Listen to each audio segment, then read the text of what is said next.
Hello there, this is a video on a Super Nintendo. Like I've done a lot of these videos so far.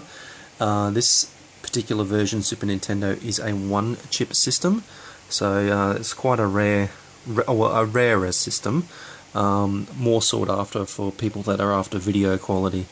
It outputs a cleaner, sharper picture over all methods of connecting, whether it be just standard AV, which is probably not the best way to connect it, S-video and RGB.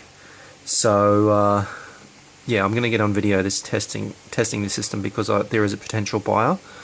More on the motherboard. It is one chip, obviously, because one chip audio.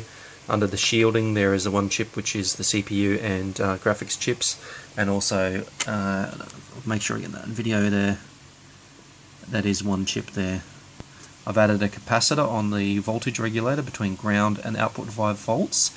Reasoning for that is that some of these later model release Super Nintendos, they can have a vertical line on some televisions, in particular when it's a very dark screen, so that actually just smooths it out. So it just helps. Yeah,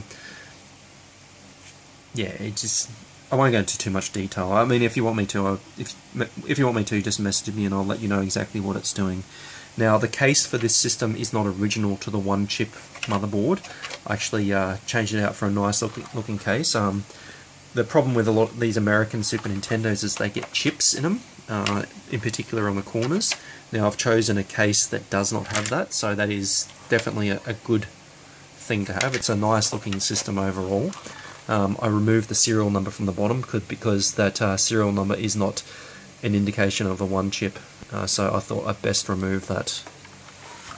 Let's just put the case back on.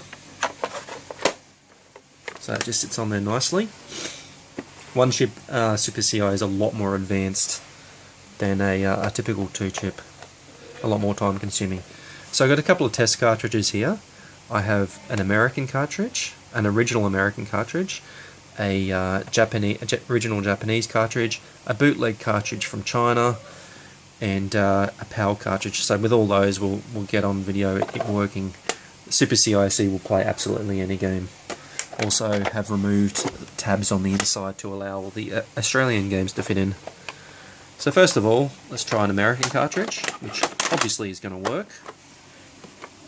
Put the slider on. It is in blue mode at the moment, which is 60 Hz. This flash is probably not going to get it too well, but the picture on a one chip is much brighter, cleaner picture.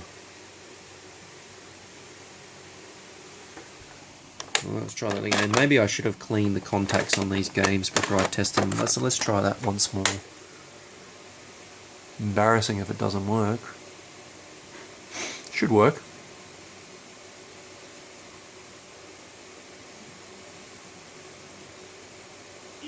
Yeah, there it goes. Those contacts on the game must have been dirty. I actually cleaned the contacts on the cartridge slot. So yeah, that's working great. Also, I'm not going to get into explaining how supercic works because the buyer is aware of how it works. Put a Japanese cartridge in there. Turn it on.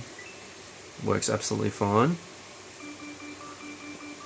as you can see.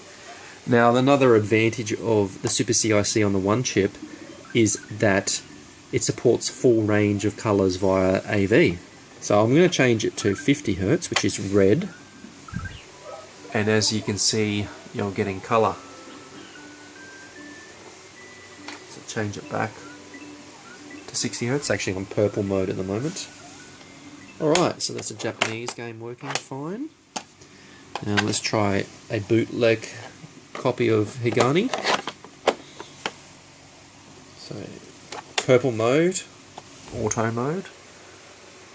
And of course that's going to work. It's going to pick up that it's a 60 Hz cartridge and play at 60 Hz as you would expect.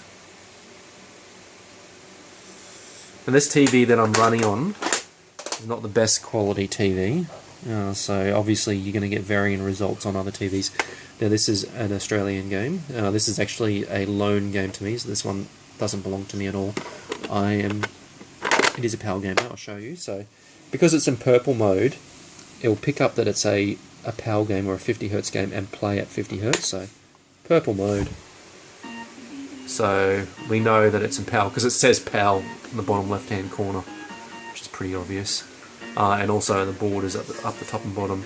Now if I was to change it to 60 Hz, I'll need to change it to blue. There we go, it says NTSC in the corner. Music goes faster, much better. So that's it. Probably not ready to post it tomorrow, just because I need to finish drying off the controllers. More likely going to be Friday.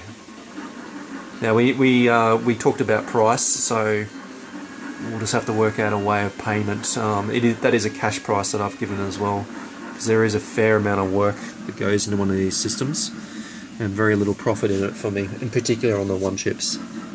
Thanks, mate. Bye.